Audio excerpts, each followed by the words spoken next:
I have almost 15 years of experience moving goods.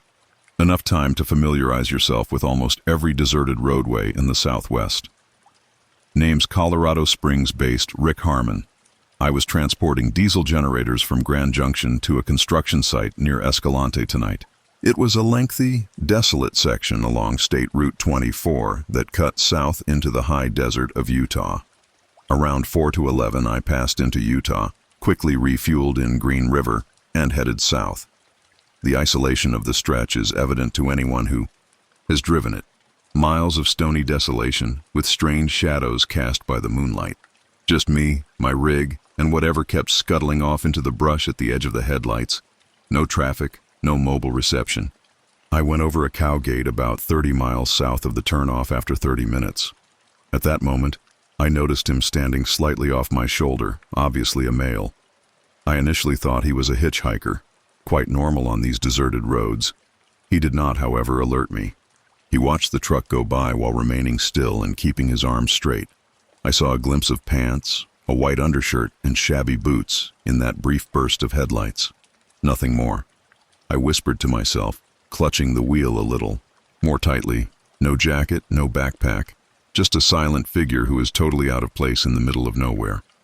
I didn't normally feel uneasy among hitchhikers, but there was something strange about his solitude and silence.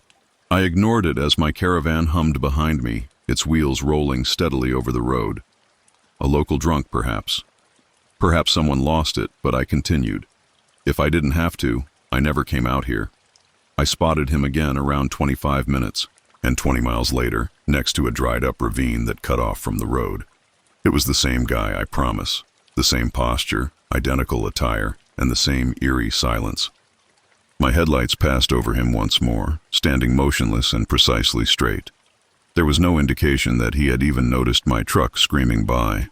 I looked in the side mirrors, but I couldn't find anything. Not a parked car, a motorcycle, or even a bicycle. On both sides, there is nothing but dark desert. It's impossible, I stated out loud, breaking the quiet.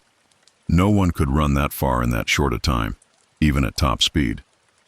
I must have been dreaming. Fatigue from the boring roadway is starting to set in. However, I had previously worked considerably longer shifts, so hallucinations weren't a problem. Not in this manner. My skin pricked. I let cool desert air into the cab by rolling down the window a few inches. I maintained a straight line of sight. No music, only the sound of the road and the wind. No radio banter. I kept thinking about the picture. The desert was deserted, and the man stood still, standing beside the road ahead, arms down, waiting. Silently in the dark, I continued to drive, feeling apprehensive now, partly expecting to see him again. I thought it was time to relax after traveling about 20 meters further along Route 24. I have to record a few hours of sleep by law, and despite the fact that witnessing that man twice had disturbed me, fatigue was infiltrating. Near south, Canville Mesa, there was a dirt pullout designated as a rest stop. I had previously used this barren location.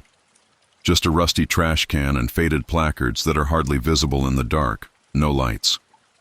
I turned off the engine as I pulled in and sat silently for a minute, listening to the truck's hot metal tick and cool.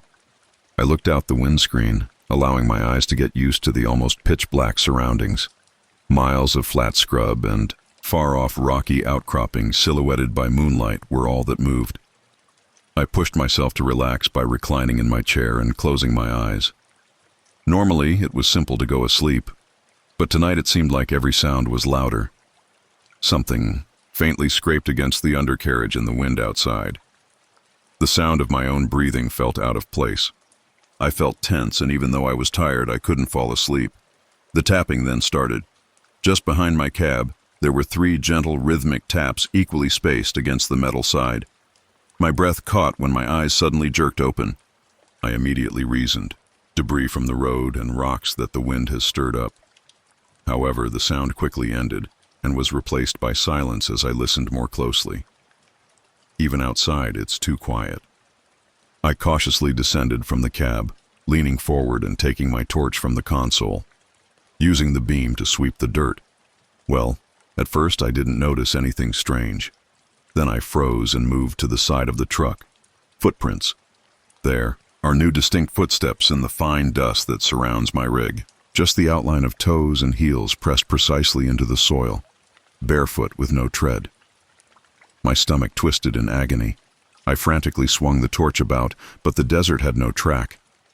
There was only a circle around my truck, as though someone had appeared and then disappeared, with no footsteps coming or going. All of my instincts told me to leave. Ignore the rest period. Ignore the rules. I hurried back into the cab, turned on the engine, and closed both doors. I saw the pull-out fade in the mirrors behind me as I backed into the freeway, my heart thumping terribly in my chest. After picking up another cargo and discharging the generators in Escalante, hours later I ended up back on Route 24, heading east. Once again it was close to midnight, and as the same section of road came into view in the headlights, every muscle in my body tensed. It began with the CB radio this time. I was startled by a crackling burst of static, the type that occurs when someone keys the microphone silently. Curiously, I looked down at the radio and turned the knob to make the signal more clear. My own voice, scratchy and distorted, played as I listened. Plainly back through the speaker, large loads as they ascend a hill. My blood froze. Miles away, hours previously, I had said the exact same thing. My voice was strained with nervousness as I grabbed the microphone off its clip. Who's outside? Name yourself. Static gave me a mocking, vacuous hiss in return. No answer. Before I could gather my thoughts, my cab's dome light started clicking on and off on its own. My heart pounded. Panic crept in. I rummaged around the fuse box under the dash, looking for anything loose or a sensible reason. But everything was there, safe and undisturbed. My attention was drawn back to the highway by a sudden movement in my side mirror. Something attracted my attention. I saw a shadowy figure dart by my trailer's tail. Too rapid to be human, swift and unable to slow down. My breathing became labored. I pressed the throttle, making the vehicle grow louder as it drove at 70 mph on that deserted highway, disregarding all speed limits. I vowed never to turn around again, keeping my hands firmly on the steering wheel and my eyes fixed forward as I sped towards Hanksville and whatever protection its lights may provide. The sporadic lights of Hanksville were weakly visible against the great expanse of desolation surrounding the highway at about 3 in the morning. Never in my life had I felt such relief to see civilization, even if the place hardly qualified. As I maneuvered the truck into the well-lit hollow mountain petrol station, my hands trembled a little area set straight into a cliff of sandstone. Every nook and cranny was illuminated by the fluorescent lights above. The glaring light seemed reassuring instead of annoying for once. I parked directly beneath the brightest security light, turned off the motor, and sat motionless for a few minutes, listening. I was too tense to think about sleeping. My heart pounded as if it were about to explode from my ribcage, and every creak of metal and hiss of cooling equipment shot shockwaves through my chest. I felt a twinge of powerlessness as I looked at the station's closed convenience store. The only human presence was a clerk's car parked at the far end of the lot, cold and empty, and it wouldn't open for another 2 hours. However, I was at least not in the dark alone. I felt somewhat reassured by the security cameras that were positioned high on the rock face. I'm confident whatever had followed me here wouldn't want to chance being discovered now. As I steadied myself by taking deep breaths, I heard a single piercing tap coming from my passenger side mirror. My eyes shot to the mirror as my breath held in an instant. I made myself avoid looking out. My entire body begged me to start the truck and go somewhere else, anywhere but here. However, there was no safer place to go. For miles, this was the sole lighted refuge, and I had a feeling that my greatest chance of surviving the night was to remain where I was. Minutes passed painfully slowly as I waited in tense stillness, until the eastern sky started to lighten and the far-off desert was covered in pale streaks. The station clerk finally showed up as dawn was coming. A tired, middle-aged man turns on extra lights and unlocks the business. It was like waking from a nightmare when I saw him, and I hurried out of the taxi, almost stumbling as adrenaline and fatigue fought inside of me. He gave me an odd look, but he readily consented when I explained what had happened and asked if we could watch the security tape. Hours of tape were being fast-forwarded on a blurry black and white monitor as we stood behind the counter. Not even when the mirror had sounded that last tap. No movement, no person surrounding my rig. Other than my own nervous motions inside the cab, the lot was deserted all night. "Are you certain you spotted someone outside?" Softly the clerk inquired. I gave a sad nod. I could still clearly see the footprint in my mind. Carefully, he added, "You're not the first trucker to say something like that. Perhaps you should speak with the sheriff before you go out again." After an hour, I stood in front of the Wayne County Sheriff's Office and told a constable about my experience while he discreetly took notes. He appeared resigned rather than astonished when I was done. Without saying a word, he guided me to a back wall that was haphazardly plastered with documents, maps, and corkboards. One of them was a handwritten list with a clear label. Phantom sightings on Route 24, dozens of times, dates and driver names with brief notes attached. Lost, quit trucking, or abandoned rig. At the bottom, he put my name, the date, and a brief message. Stayed with the truck and survived without incident. Whatever there is out there, it's best not to be alone in the dark with it. He whispered, softly adding, "You did the right thing, Rick." I walked slowly back to my truck after thanking him, feeling numb and drained. I was certain of two things. I would never again carry a load along Route 24, and I would never forget the person waiting calmly by the side of the road. Darkness. Story 2. I've been a truck driver for almost half my life, 15 years hauling reefer freight between Boise and Portland, mostly at night. The summer months were made tolerable by cooler roads, less traffic, and fewer hassles, but no matter how much experience you have, some roads never lose their appeal. Dead Man Pass, or Cabbage Hill as the locals call it, was mid-July, and the humidity was so high that even the darkness felt sticky. One of them, I-84, earned its grim nickname with a brutal history of rollovers and wrecks. If you've driven I-84 through the Blue Mountains, you know exactly what I mean.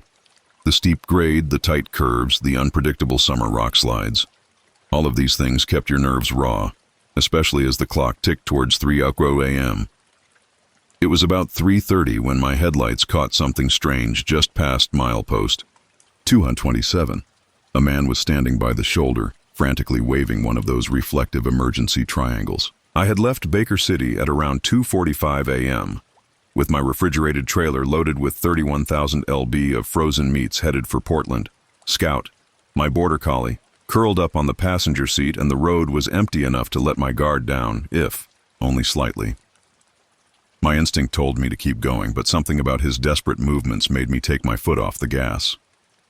I slowed and cautiously pulled towards the shoulder about 50 yards in front of his car, keeping a safe distance in case something felt off. Scout's head was up, ears perked, as I shifted into park.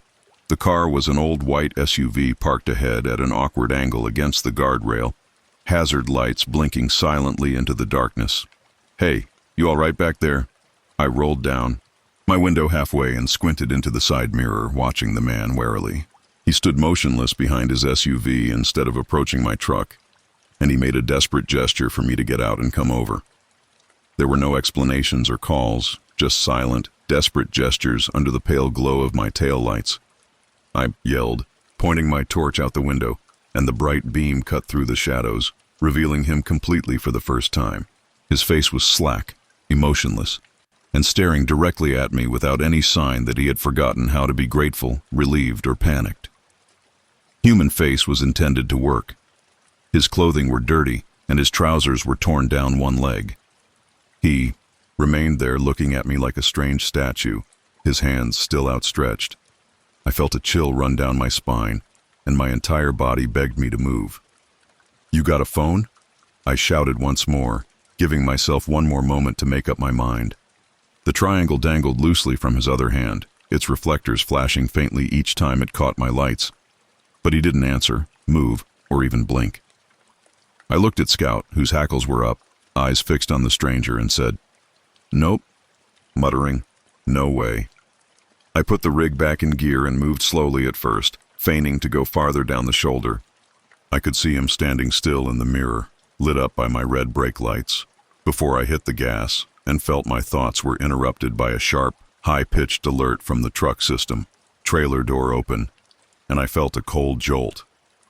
I tried telling myself that the guy was drunk or high, maybe lost or hurt and confused, but radio reception here was notoriously spotty. I felt a wave of relief as I left the unsettling figure behind, shrinking quickly into the blackness. Scout settled slightly, but I still felt tense, shaken. I looked in my mirror once more, half expecting the man or his SUV to reappear on the road, but I couldn't shake the nagging unease. I remembered clearly latching and locking it before leaving Baker City, something I always double-cheesed out, of habit. I thought it was probably a faulty sensor, trying to calm myself, but it had happened once before, months ago, and it wasn't anything serious.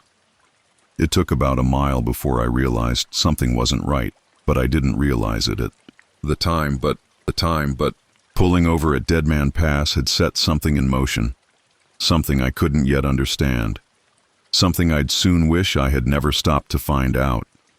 Behind me, the blackness was empty and endless, and I drove on, feeling strangely vulnerable, despite the massive steel rig beneath me. Scout was pacing nervously across the passenger seat, whining quietly, his ears flat against his head. Years of traveling had made him as steady as any truck dog could be, so it didn't help my nerves.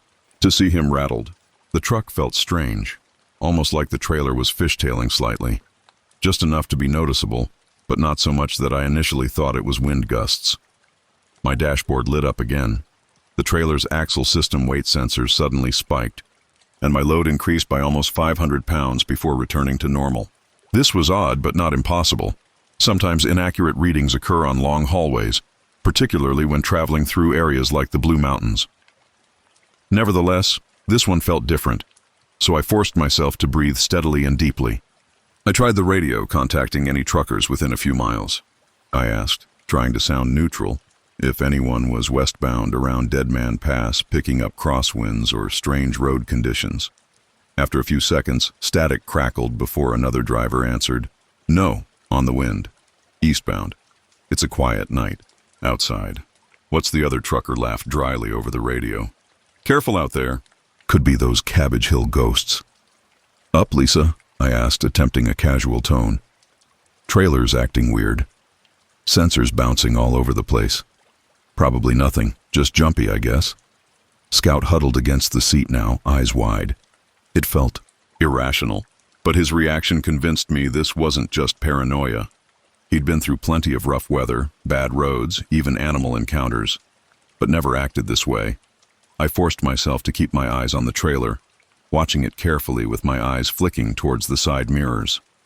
The sensor jumped again. A spike of 600 that'll be lasting a few seconds before dropping back. It was as if something large was moving around inside, shifting the weight distribution in an unpredictable way. I drove, trying to think of normal explanations. Perhaps the cargo shifted slightly when I pulled onto the shoulder. Perhaps I hadn't latched the trailer securely, even though I clearly remembered doing so. Sweat dampened my palms on the steering wheel as my heart rate increased. "Scout, what's back there, buddy?" About 10 miles from Pendleton, I decided to take the next exit and call Oregon DO's 24-hour hotline, asking for an immediate inspection. The dispatcher sounded doubtful, but agreed to meet me at the eastbound way station just outside town. I didn't care how it turned out. I whispered, knowing he couldn't answer, but fervently hoping he could. I slowed to a stop at the empty way station, engine idling softly in the pre-dawn silence. And then I grabbed my heavy torch and opened the cab door slowly. Scout refused to follow, pressing himself deeper into the seat. My throat tightened. Another worrying sign. I needed someone else to confirm what I couldn't explain. My pulse roared in my ears as I stared into the narrow darkness between the trailer doors. I should have felt relief at not seeing anything immediately obvious, but instead my dread grew as I hurried to the back of the trailer, heart pounding, and pointed the torch at the latch, which was open, not broken or damaged, simply unlatched, dangling slightly ajar. The lock itself was still securely in place, confirming my earlier suspicion that whatever had happened here had started inside my TR. I stepped back instinctively and swung the trailer doors fully open as the faintest smell, rich and earthy like fresh soil overturned from a grave, drifted from the open gap. My torch beam swept across stacked pallets, tightly wrapped and undisturbed at first glance, until I noticed a broken pallet board near the center of the trailer floor, splintered, as if crushed by something heavy, and odd marks gouged the aluminum walls near it. Deep, erratic scratches that could only have been caused by something big and strong made my heart sink. I turned back towards the cab, half running now, and got inside. Scout was shaking, so I locked both doors and waited for the inspection. Team, anxiously staring at the darkened mirrors, wondering what had gotten into my caravan at Deadman Pass and where it had disappeared to. 15 minutes later, a Doe T truck pulled into the way station, headlights cutting across my windscreen and momentarily blinding me. 2 inspectors emerged, each with a powerful torch, and I got out of my rig, with the Scout trailing me reluctantly, stuck to my side as we made our way to the trailer. "You the one who called?" "Yeah, that's me," I responded, pushing firmness into my voice. In response to the taller inspector, an older man with a weathered face and a doubtful expression. The trailer's clasp suddenly opened, indicating that something is amiss. Loads shift strangely. Spikes in the sensor. Back there, it's a disaster. He looked at his colleague, a younger woman with the weary look of someone who already regretted working the night shift, and nodded slowly. They headed for the back doors, and she waved me over. My abdomen, as I followed, it churned. The air appeared heavier than before, with a smell of moist earth and moss, when the inspector fully opened the caravan. Something out of place, like wet soil pulled in from a great distance, but not exactly a rod. The inspector's casual skepticism quickly faded as they exchanged a perplexed look. With flashlights crisscrossing the aluminum walls, they gingerly entered the trailer, exposing the deep, jagged scratches that went almost waist-high along both sides. The woman's voice became abruptly tense with anxiety as she inquired, "You got an animal loose back here?" I gave a short shake of my head. "No, only Baker City frozen meats." Before I departed, the doors were secured and latched. Later on, somewhere on Deadman Pass, something got in. The senior inspector bent over and shone his light on the shattered pallet close to the middle. Splintered wood was all over the place, as if they were matchsticks on the floor. His eyes narrowed as he looked back at me. I honestly said, "And you didn't hear any noise? No banging? Nothing unusual? Only sensor warnings, slight trailer, sway." I quickly pulled over. As I observed, I took another step back, the trailer's heavy weight pressing down on me. I had a feeling I shouldn't be inside. Scout was pacing impatiently outdoors. We approached her cautiously, headlights concentrating on an odd mound close to the rear axle, when the younger examiner, who had pushed farther into the trailer, yelled urgently, "Hey, come see this." A dark mound of dirt and recently agitated were piled up against the aluminum floor. It was obviously not native to this area of Oregon, since bits of grass and moss stuck out of it. The older inspector said, "What the hell?" and knelt down to take a closer look. His face wrinkled in bewilderment. He carefully poked at the soil. I felt nauseous. Where did this even originate from? He cut me off abruptly. "It's impossible. Trailer floors are reinforced. Steel beams, aluminum plating. Nothing digs through." My hands started to perspire and the stench made me queasy. "I don't know. All I can tell you is something climbed in after I stopped. Maybe it dug through the floor somehow." His voice was quiet but serious as he stood up suddenly, shining the light upward and illuminating the walls once more. "These look fresh," he said, tracing one of the gouges with his finger. Whatever it was, it wanted out badly. My mouth dried up. "Out? Out where?" he asked, but neither of them responded. Instead, they both walked past me towards the back doors. The older inspector firmly said, "We're going to check your dash cam footage," and motioned for me to follow. I rushed back to the cab and climbed inside to get the SD card from the camera. Scout pressed close to me, shivering as if she was cold, and I silently handed them the card. The younger inspector then loaded the card into a tablet and quickly scrubbed through the footage, finding the timestamp just before 3:30 a.m. She stared at the screen, perplexed. You stop anywhere else? No, just Dead Man Pass. The video was clear at first, my headlights cutting through darkness, everything normal, until all of a sudden, for no apparent reason, the screen went completely blank. For almost 7 full minutes, there was nothing but blackness. When the picture returned, I was already driving away, the road stretching ahead as if nothing had ever happened. But now what? She asked sharply, and I took a deep breath to steady myself. Now there's nothing on the footage. No man, no SUV, no record. I stopped it all, I said quietly when I spotted a stranded driver beckoning me down. He said, listen, after they exchanged awkward glances. We'll file a report, send this footage up the chain, but officially this is going to read like a break-in, he said. Keep it easy, don't you? I gave a blank nod. Yes, easy. They got back into their truck. After they left, Scout curled up next to me and finally calmed down.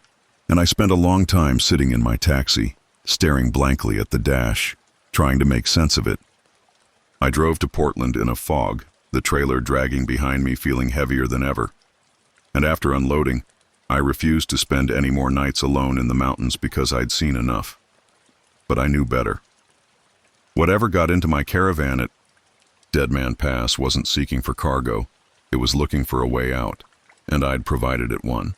This would likely go unsolved, filed away neatly as a simple break-in, another peculiarity buried amid hundreds of highway occurrences. Story 3. Our family always got together at my uncle's house just outside of Billings, Montana for our annual 4th of July reunion, where we grilled hamburgers, lit fireworks, and stayed up late telling stories around the bonfire. My dad, Ray Martinez, a long-haul truck driver, had always made it home for every reunion since I could remember. But that year, 2011, things took a different turn. He was transporting a load of refrigerated produce from Cheyenne, Wyoming to Bozeman, Montana. Even at 13, I could sense the tension building. Years later, on a humid summer night in 2024, Dad finally told me the whole story on our back porch in Billings. He had promised to get home by July 3rd, but wildfires forced him north through Cody and then west along Route 212, the Beartooth Highway, which was the only open route. It was longer, lonelier, and more dangerous. But it was the only one. His story began just after midnight on July 2nd, 2011, as he made his way down a winding descent along Route 212 near Claby Lookout, thousands of feet above sea level, covered in gravel from a recent washout. As crickets chirped softly and my own children slept inside, he spoke slowly, as if he were sifting through long-buried memories, and what he told me explained every silent glance, every hesitant look he'd given Route 212 since that July. Dad's Freightliner Cascadia skidded off the shoulder and sank into the loose earth and dry brush below, and the entire rig shook violently. He was shaken, but not hurt, and his heart pounded in his chest as he checked for damage. He stepped down onto dry grass and gravel, torch shaking in his hand, and circled the truck, which was stuck in the dirt, its huge bulk half-tilted, tires sunk deep. He climbed into his sleeper cab and tried to rest, telling himself it was just a setback. But when he woke up at precisely 3:40 a.m., he realized it was hopelessly stuck. No cell signal up there, Dad explained quietly. Middle of nowhere, no traffic, road closures everywhere from fires. His best option was to wait until morning, flag down whoever might pass by, or hike to a ranger station. He slid behind the wheel and turned the key, but instead of the familiar roar, he heard a grinding metallic shriek echo from beneath the hood, and the dashboard flickered angrily with warning lights, casting eerie shadows inside the cab. The truck's engine had cut out sometime during his sleep, leaving the cab dark and silent. The air was cold enough to see his breath, a stark contrast to the heat he'd expected in July. The flashlight beam sliced through the dust and darkness as Dad stepped back out. A bitter chemical smell hit his nose as he lifted the hood, and his stomach clenched at what he saw. The oil pan was torn apart, as if something sharp had purposefully torn through the metal, and oil dripped onto the gravel, combining with coolant, and collecting darkly at his feet. He walked around the truck, his eyes searching the dim surroundings. his heart thumping now with something more profound than worry. I thought maybe someone was stranded, desperate, Dad told me, shaking his head slowly, but then I heard movement. Quick, quiet, too quick to be a person. He paused in his retelling, taking a long sip from his glass, eyes distant. Whatever it was, he finally moved upright like a man, but faster, more fluid. That's when he saw footprints, bare, human-like, elongated, pressed into the dirt and headed towards the dark wall of trees. Before I could get a good look, it circled behind the trailer. Dad quickly hurried back into the cab, locked the doors, and took his pistol from under the seat. With every nerve on edge, he sat rigidly in the driver's seat, listening for anything, outside the silence. Minutes passed slowly, and then at 4:12 a.m., he heard slow, deliberate footsteps moving. He sat motionless on the trailer's aluminium roof as they came to a stop right above his head, the metal creaking softly under there. Wait, and then there was nothing at all. Time passed agonizingly as Dad waited, his pistol in sweaty palms, and whatever it was remained motionless above him. I didn't know what to do, he whispered, staring at me with haunted eyes. Couldn't shoot through the roof blind. Fatigue eventually dragged him back into a restless slumber, but sleep was no reprieve because of what transpired next, which made it difficult to distinguish between reality and a nightmare. When Dad finally woke up, gasping in horror, he was confronted with something he would spend the next 13 years frantically trying to forget. I woke up suddenly, gasping for air, my heart thumping painfully in my chest, and the vividness of the nightmare remained like a greasy residue. I was stranded along Route 212, deep in the Montana wilderness, hours from any real help. I instinctively checked my phone at 12:08 a.m., but something was off. I had checked it earlier after hearing footsteps on the roof, and it had read 4:12 a.m. My eyes took a moment to adjust to the darkness inside the sleeper cab, and for a brief moment I didn't know where I was. In the nightmare, I had wandered through a twisted, impossible forest with trees bent at strange angles and roots nodding, like gnarled dead snakes. I had heard strange clicking sounds all around me and felt unseen eyes watching from behind every trunk. My thoughts felt slow and tangled, and the darkness outside seemed abnormally dense, absorbing the weak glow of the phone screen. I shivered, pushing the image away, wiping the perspiration from my face, and as I sat up fully, trying to gather my nerves, a sharp movement caught my attention. My heart lurched. In the middle of it all stood a dark totem, crudely carved from burned wood and bleached bones. Something had stepped from behind it just before I'd woken up, tall and wrong, its face stretching into an expression halfway between agony and a hideous grin. Outside, just past the driver's side window, I turned my head and stared into the darkness without thinking. My stomach nodded, and two eyes returned the gaze. The face against the window was pale, gaunt, and nearly skeletal, with skin taut across bones below and a mouth set in a straight, unreadable line. Its eyes were dark, reflective and too wide, filled with a chilling emptiness that froze me in place. For several heart-stopping seconds we just stared at each other, my lungs locking up, muscles refusing to move, my pistol lying on the passenger seat, inches from my hand. Its proportions were off, with elongated cheekbones, a jaw set at an odd angle, and a forehead too high. My body felt paralyzed, but then, with a rush of adrenaline, my hand shot out, closed around the grip, raised the weapon, and fired. The window exploded outward in a shower of glass fragments, shattering the silence, and I sat stunned for a moment, my breath ragged, my ears ringing, and I looked into the darkness beyond the jagged frame, my pistol trembling in my grasp. Nothing. No body, no sounds of movement, no blood, just empty darkness, and the stifling silence of the night. My breath shook as I slowly lowered the gun. My ears buzzed painfully, and my heart continued to pound violently. Cold mountain air, with a faint smell of sulfur and burning metal, seeped through the broken window. I glanced at the phone again, and my blood ran cold.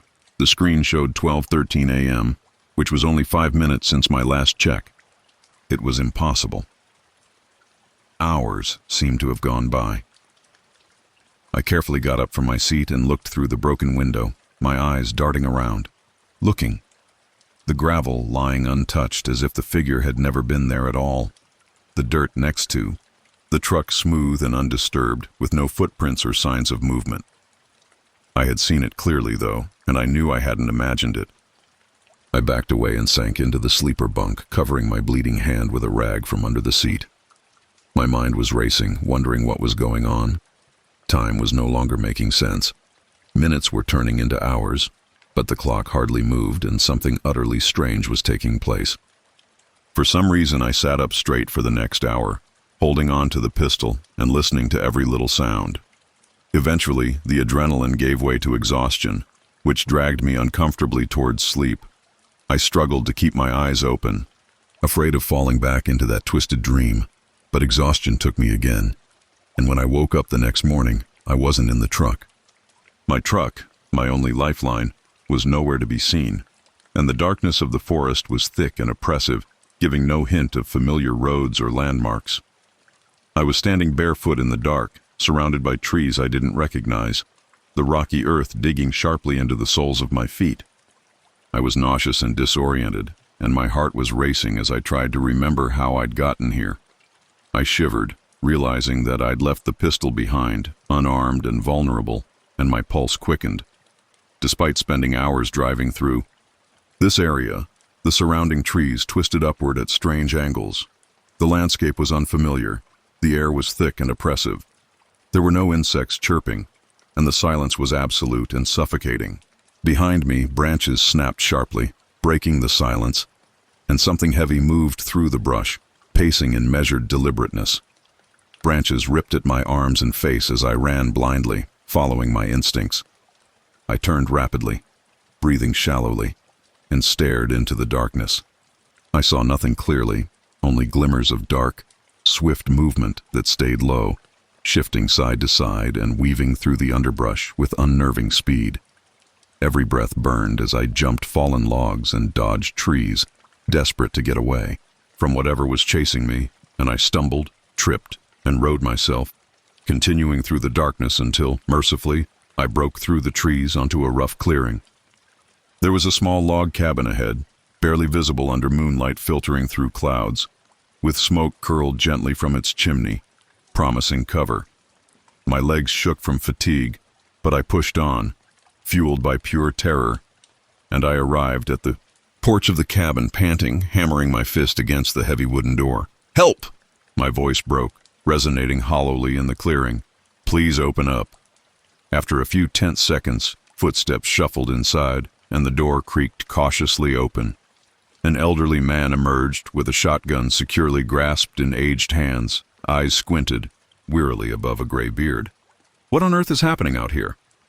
"My truck broke down," he asked sternly, his gaze sweeping the tree line behind me. "Please let me in," I said, my voice trembling. "Something's chasing me. I'm not sure what's taking place." His eyes studied me sharply, evaluating before he stepped aside, ushering me quickly inside. He bolted the door behind us, gesturing towards a worn armchair near a crackling wood stove. "Sit," he instructed, voice softer now. "You're safe for now, at least." I looked anxiously at the closed door as I slumped into the chair, still shaking. The elderly man put his "I told Jonas everything," including the crash, the engine that was shredded without cause, the figure at the window, the lost hours, and the inconceivable way I'd woken up deep in these woods. He listened silently, his eyes thoughtful as he studied me, and then he said, "My name is Jonas." He had been out here long enough to know something strange when I see it, so he started talking. He said, "Heard stories all my life, Jonas. Hunters, campers, folks disappearing or waking miles from their tents with no memory of leaving him." Once I was done, he leaned forward slowly, his voice low and deliberate. "Most people think it's nonsense, hallucinations from altitude or fear, but it's real. Real enough." He stood, crossed the small cabin to an old wooden shelf lined with books and faded photographs, and carefully placed a worn journal between too heavy. He looked up at me and asked, "Have you heard of the apple carry?" I shook my head silently, my chest constricted with fear. According to old stories, they lived here long before any settlers or known tribes did. They were secretive, hidden deep, and practiced dark things, things that people stopped whispering about generations ago. He explained quietly, his eyes fixed on mine. I finally whispered, "Why me?" He closed the journal slowly, watching my reaction intently. They made things. Summoned them maybe, or changed themselves into something else.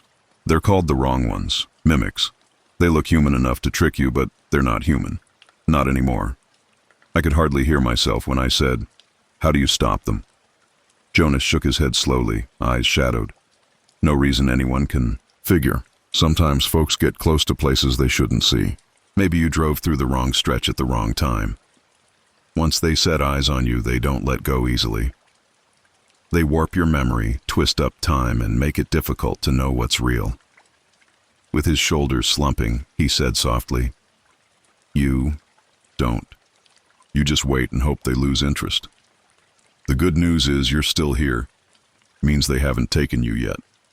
We sat in silence for hours until dawn broke, and Jonas made me a steaming cup of strong, bitter coffee without saying a word. As the sun rose, he led me back towards my truck, was standing exactly where I had left it. But now it was completely torn apart, with doors ripped open, tires shredded, and engine gutted violently. We looked at each other, knowing what had caused the destruction, and Jonas gave me a gentle shoulder clap as we climbed towards higher ground to find signal, finally calling in help. The road. Both of us cautious, constantly scanning the trees. "Whatever you do," he said solemnly as he pulled me aside before I left, "don't come back here." I swore, meaning every word, don't tempt fate twice. But as I watched the rescue truck pull up, I realized something chilling. There were hours of that night, whole stretches of it, that I still couldn't explain. I got into the rescue truck, quietly, looking again at Jonas's cabin in the distance, knowing deep down that whatever had been chasing me wasn't finished, not entirely. But for the moment at least, I was getting out alive. 13 years had gone by since that night on Route 212, and life had moved on, as it usually does. The truth about that July night never went away. It was always there, waiting quietly beneath the surface. Now, on a humid August night in 2024, I sat out back on the porch with my grown son, sipping whiskey under the pale glow of the porch lights. The evening had been joyous, but I avoided talking about it, burying the event deep and dulling the edges of what I experienced until it felt more like a vivid nightmare than a memory. My son asked a question I had been secretly dreading for years. "You ever see anything out there that really scared you?" I hesitated, swirling the amber liquid in my glass, and the silence stretched uncomfortably as my son patiently waited, sensing my internal struggle. The house was filled with laughter from my grandson's birthday party. "You remember the 4th of July reunion I missed in 2011? I said cautiously, and he nodded. "I told you the truck broke down, but that wasn't all of it." I recounted every detail slowly, methodically, dredging up memories long suppressed. The crash, the shredded engine, the figure at the window, the lost hours in the woods, and I finally took a deep breath and looked into the darkness beyond our fence. When I finished, my son sat back in his chair and let out a deep breath.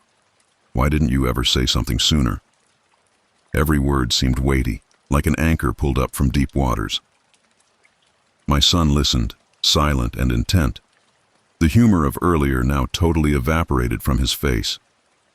Quietly, he inquired. I confessed that I had spent years trying to convince myself it wasn't real because telling anyone made it harder to pretend. But it happened. It happened, every bit of it. And it still haunts me. After a long period of silence, I got up and went inside, where I found a small piece of bark that I had never shared with anyone else. It was yellowed and curled with age, and its edges crumbling. Jonas had given it to me right before I got into the rescue truck, eyes full of a warning I didn't fully comprehend at the time. I went back to the porch and gently put the bark in my son's hand, and he squinted, tilting it towards the porch light to read the faded writing. "Don't call them. Don't follow them. If they stop watching you, walk. Don't run." I don't know exactly. Perhaps they distort your perception, cause your mind to play tricks. The less you think about things, the better. My son stared attentively at the words, allowing them to sink in. When he eventually said, "What do you mean by don't think?" I shook my head slowly. I took out my phone, fingers shaking slightly as I typed Route 212 into the search bar, pulling up satellite images of the highway I'd never driven again, and I studied the winding route, tracing it with my finger on the screen. The more you acknowledge them, the more power they seem to have. We sat in thoughtful silence until he finally stood, firmly clasped my shoulder and went inside, leaving me alone with my thoughts and the lingering taste of memories. I realized then how drastically I'd changed my life after that night. How I'd rerouted deliveries, added hours, sometimes days, onto trips just to avoid that place, but I'd never fully admitted to myself why. I sighed heavily, turned off my phone, and stood up, looking into the darkness, the unease still simmering just beneath the surface. Even now, years later, my throat tightens just looking at it. Jonah said, "Once they see you, they don't let go easily." As I walked inside, I paused and turned around one last time towards the yard. Gazing into the shadows beyond our fence, I was convinced deep down that whatever I had come across on Route 212 hadn't been intended to hurt me directly. Rather, they had been interested and curious, maybe in the same way a child might examine an insect pinned under glass. But that kind of curiosity wasn't human, and it wasn't innocent. I carefully locked the back door, checking the latch twice before turning off the lights, leaving the porch dark. Upstairs, as I got into bed, I knew, with grim certainty, that the fear I'd carried for 13 years wasn't unfounded. Rather, it was earned, purchased, and paid for with wasted time, torn metal, a pale face at the window, and unwarranted footprints in the dirt. And when sleep finally came, I was certain of one thing above all else. I would never again travel. Route 212, Stories 4 Music. Late summer had been brutally dry, and wildfire season was in full swing. I've been driving rigs for more than 10 years, mostly transporting livestock feed from Great Falls down to Billings. It's steady work, predictable even, and US 87 became a second home for me years ago. On those long drives, you get to know every rise, every curve, every patch of grass. Montana has a way of lulling you into a quiet sense of routine, so when something breaks that rhythm, it sticks with you. Swing. Long stretches of grazing land and sagebrush were crispy and brown. The sun blistered my windscreen during the day, and by evening, the temperature dropped sharply enough to send chills through my cab's metal doors. My truck, a big blue Kenworth that I'd taken good care of, had been a reliable companion, and I kept a small arsenal of protein bars, energy drinks, and my Glock in the glove box. I'd only ever reached for it once, when a coyote charged me at a rest stop outside Lewistown. I had been driving for hours, squinting into the horizon, waiting for the darkness to bring some relief, and only minutes before, I had clicked on my headlights, washing the empty two-lane road in a dull yellow glow, when something moved out of the corner of my right eye just off the shoulder. I thought, deer, maybe a pronghorn, because nothing else had ever come close to rattling me until... No, it happened around dusk, about 25 miles north of Roundup. I thought he might be running from something in the fields behind him, a dog, a rancher, who knew what. But when I looked again, I saw a man, shirtless, barefoot, and sprinting like his life depended on it. My foot instinctively lifted from the accelerator, easing my speed from 65 down to 40. His eyes met mine, wide and intense, staring straight through the passenger window as if he knew exactly who I was. His muscles were tight, his body bruised all over, his muscles were taut, his skin was streaked with dirt and dried blood, his hair was tangled and matted, and his eyes were intense. My heart pounded as I rolled slowly past the spot, my eyes scanning the brush, expecting him to pop back up and wave me down. The man looked desperate, hunted, and I almost hit the brakes to stop for him. But just as my hand hovered over the air horn to signal I was pulling over, he cut sharply right and dove headfirst into the thick grass alongside the highway. He never did. I felt a wave of guilt wash over me. What if he needed help? What if he was being pursued? But what if he was dangerous? The bruises might have been signs of violence, drugs, or trouble, but stopping now felt wrong, like stepping into something greater than myself.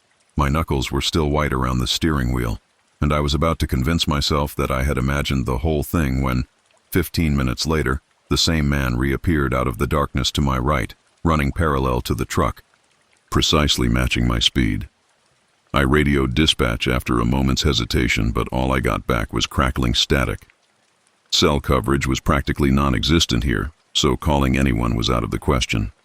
My breath caught in my throat as I floored the accelerator, the engine growling in protest. But when I dared to look in the side mirror, he was still there, running alongside as effortlessly as before.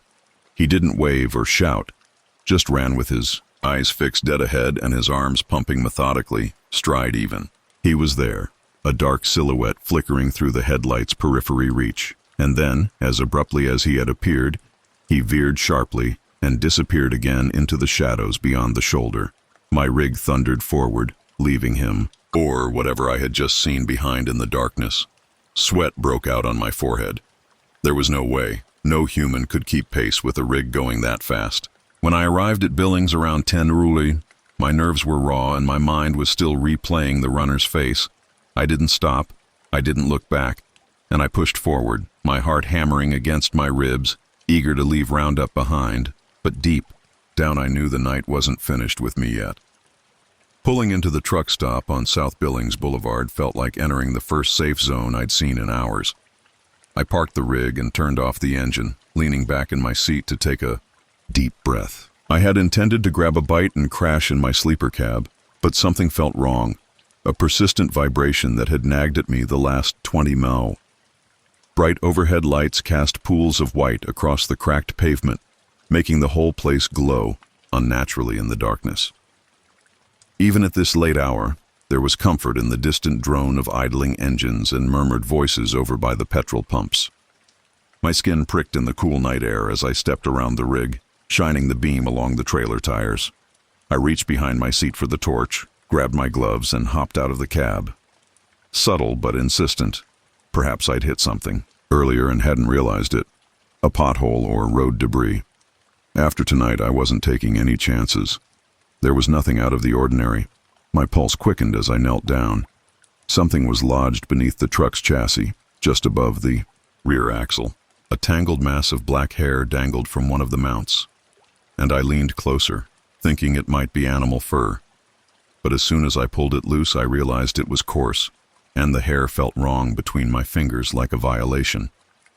And I instinctively flicked it onto the pavement and stared at it, my pulse hammering. How in the hell had human hair gotten caught there? Had I hit someone? The bruised runner flashed through my mind again, but I'd never felt any kind of impact. Long, unmistakably human. My stomach lurched and I scrambled back from under the truck, breathing shallowly through clenched teeth.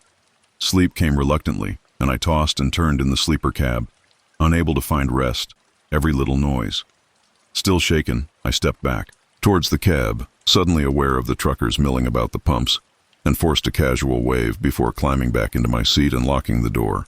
The hair lay in the beam of my headlights, a dark clump stark against the cracked asphalt. I woke up twice, convinced that someone had brushed past my rig, but each time the window showed nothing but silence and empty pavement. Morning couldn't come soon enough. At first light, I stepped out groggy and unrested, stretching stiff muscles, determined to put the night behind me, when I noticed something dried and reddish-brown.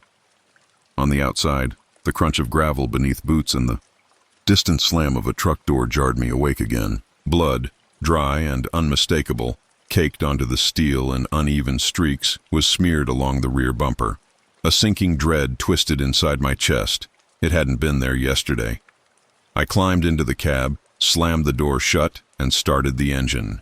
Without hesitation. The steady rumble felt protective, comforting now. I made a silent promise as I drove away from the truck stop and headed north towards my house. I would never stop in Roundup again. Whatever was going on there was someone else's problem. My rig roared down the highway, and this time I didn't look at the grass by the side of the road. Some things are better left unseen. 2 days went by, but the feeling of dread remained.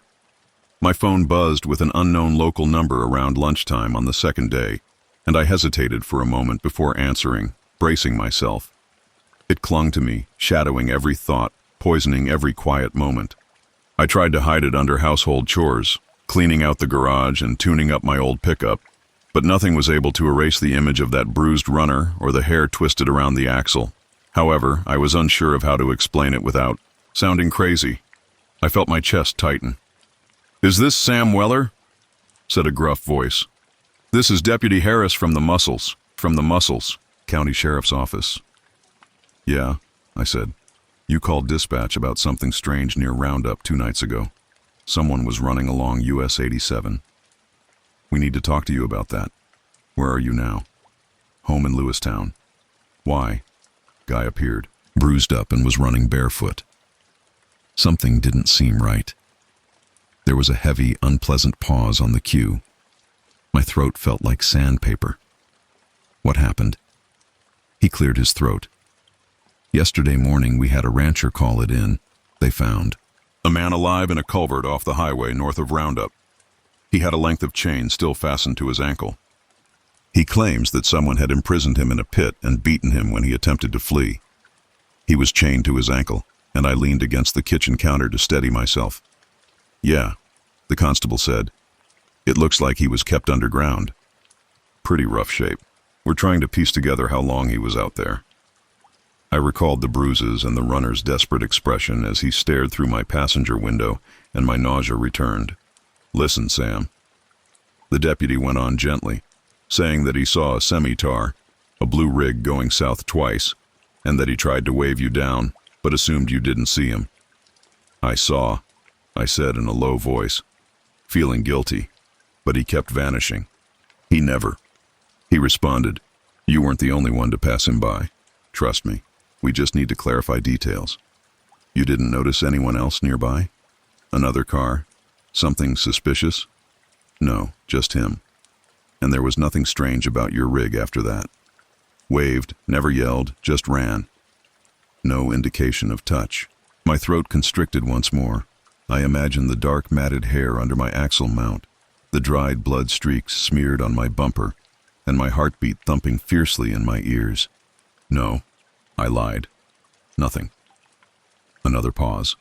He sighed, then said, "All right, we'll be in touch if we have more questions." That was just long enough to make me question whether the constable believed me. "Sam, be careful out there." "You too," I whispered, as I hung up, leaning heavily on the countertop with sweaty palms and rapid breath. My instinct told me that I had escaped something terrible. I was working quietly that night, installing a powerful spotlight bar and a dash-mounted camera in the rig's cab, my hands shaking a little as I tightened the bolts, each turn of the wrench a silent vow to myself. Because something very real and very human was happening along that highway, something worse than any nightmare I'd ever imagined. The road had always served as my comfort zone and lifeline.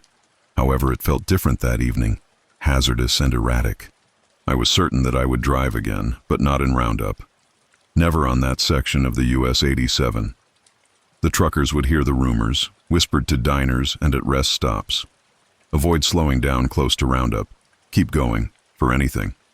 Most importantly, if you spot a runner by the side of the road, never look back, keep your foot down, and keep your eyes forward.